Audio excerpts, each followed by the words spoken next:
Ego 2, Return of the Ego. Return of the Ego. With a vengeance. Okay. From the future. This time it's personal. Indeed.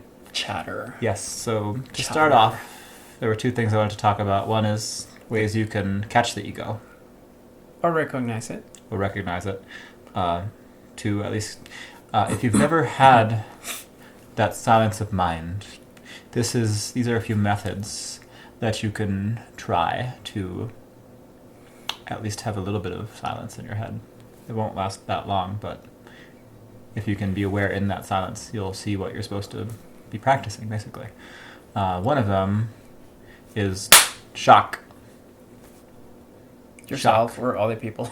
If they're doing the same practice. Other than that, it's kind of annoying. Yeah. I know. That's what Zen basically is. That's why in Zen there's like hitting with the stick when you're meditating. You're like, what? Well, they're kind of cruel. It's very cruel, in my opinion, but that's ego.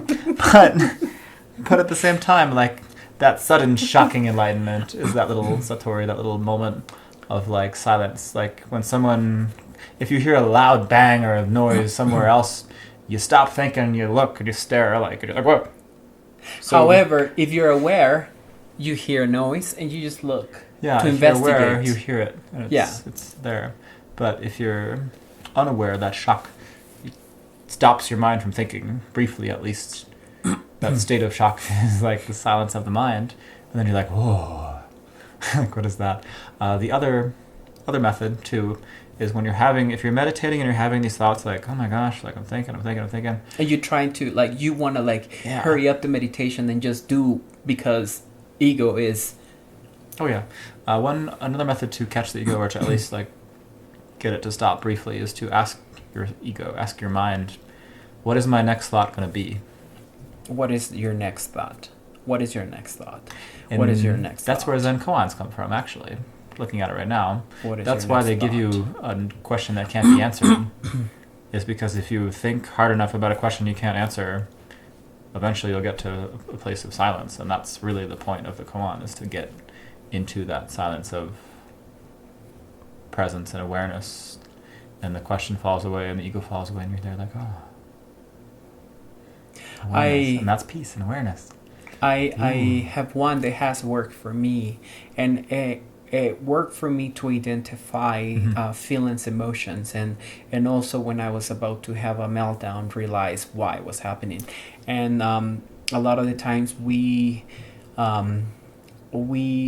start something and we don't realize why this thought took us from point A to point Z. Going through A, B, C, D, E, F, blah, blah, blah, blah, blah, and then Z. And first of all is I call that identify, association, and then game over. And by that, I mean... Stuck. Trapped, you're involved, basically. Exactly. You identify the thought. Yeah. You identify... like the whole case of the anxiety. You see a car. You see a car that reminds you that your ex-boyfriend or girlfriend used to drive a car. You identify an element. Yes. And then you start associating with that element.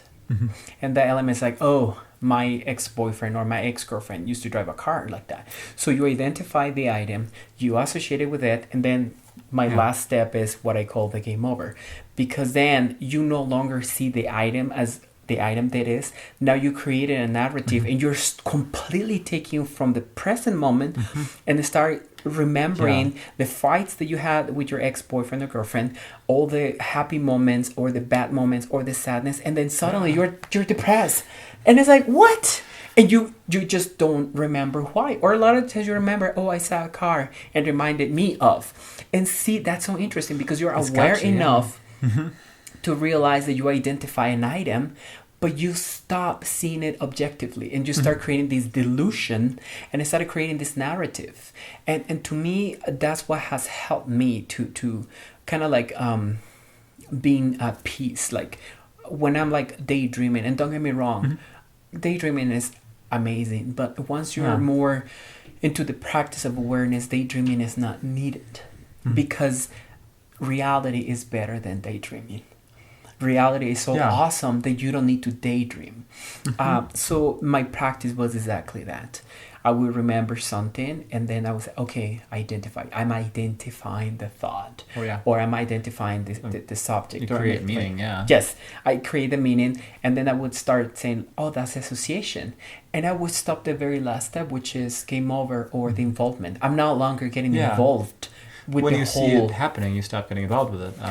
In the last video, I talked about identification in general, like just simply labeling an apple.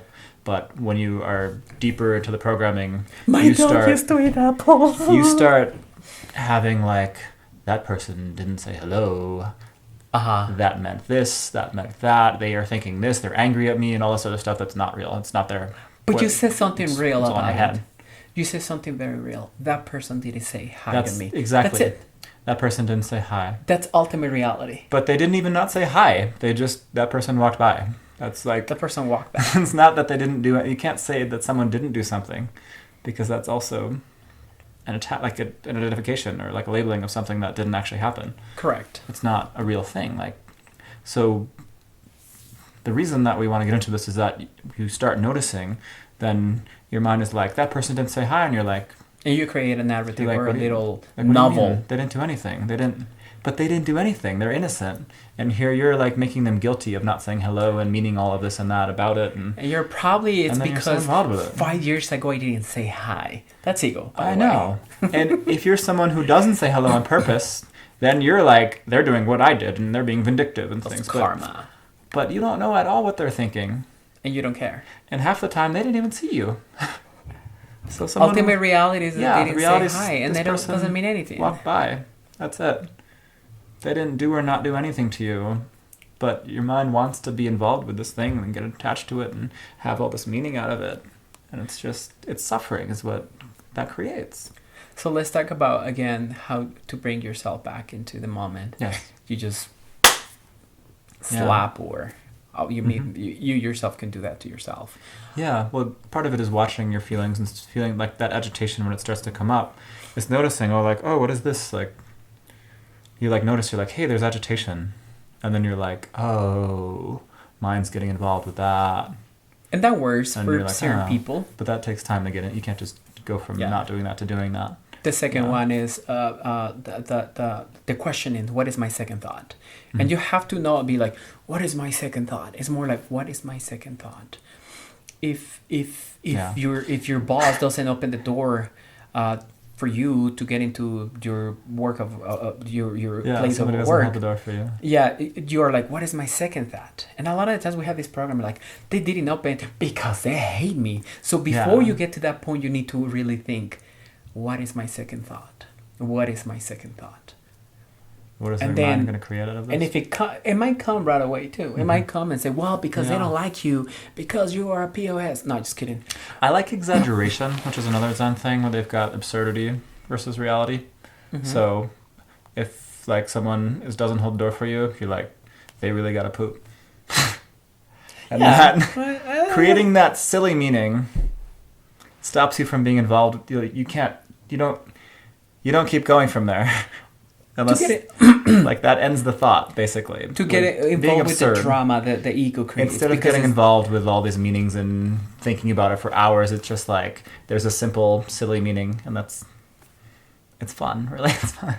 And then But that can the one ideally that will end that thought process, and you'll go on to whatever you're doing instead. And then the one that I practice, which is Yeah. why they didn't get the door open for me, just identify that they Why didn't did open I the need door, them to hold the door open? I and don't know, you don't. That's it. You just come back to the present moment, Yeah. and you come back to the ultimate reality that they didn't open the door. There's not always a personal. Not at all. And people getting upset for things people didn't do is one of the weirdest things for me.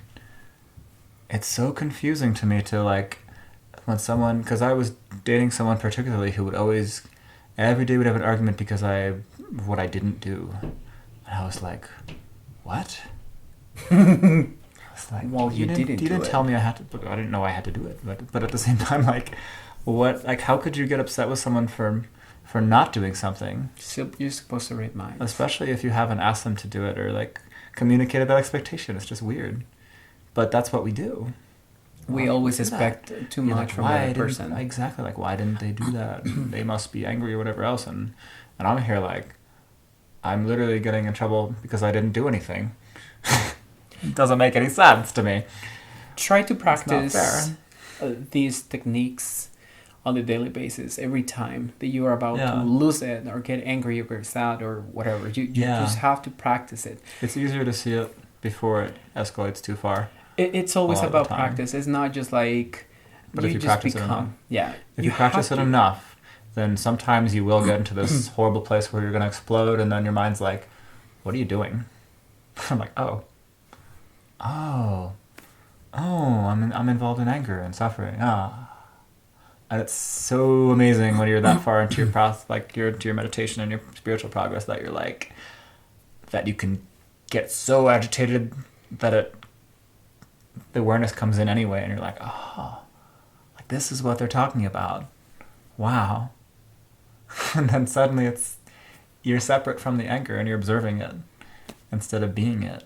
And ideally, you'll do that from the beginning and all the whole time, and not get up to the point where you have to And go through don't that much suppress suffering. it. Don't suppress it either. Yeah, it's not about suppressing it. It's about watching it, like watching it happen, and then it suddenly doesn't need to happen anymore a lot of the time. Not because you're stopping it, but you're understanding that it's there, and you're like, oh, hey, anger, let's be angry right now.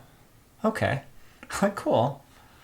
Like it becomes like too much of an enjoyment to keep being angry, unfortunately. Because just as It's you like a as you peacefulness, like, as you oh. program yourself to be angry, you Yeah. can actually program yourself to actually look for a solution for your anger, or a solution to see things more objectively. There is this is it going away? Yeah, we're out of time.